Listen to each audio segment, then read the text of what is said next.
உங்களில் ஒருவன் உங்கள் வீட்டு செல்லப்பிள்ளை உங்கள் நாயகன் நான் மயிலே அசோக். இந்த வீடியோவில் என்ன பண்ணி அதாவது நரைப்பபுரத்தில் கடை அருகே உள்ள நரைப்பபுரத்தில் என் நண்பர் சுரேஷ் அவர் தோட்டத்தில் இங்கே பாருங்கள் பலாமரம் வச்சுருக்காரு.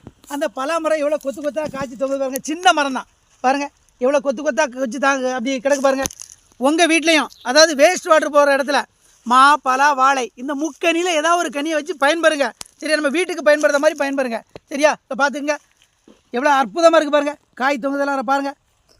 இங்கே பாருங்கள் அடுத்த மரத்தில் அதே மாதிரி சின்ன மரம் தான். எனக்கு இந்த இதெல்லாம் பழுத்துட்டு நினைக்கேன், பழுத்துட்டு ஆமாம் சாப்பிட்டு பார்த்து எப்படி இருக்குன்னு சொல்லுவேன்.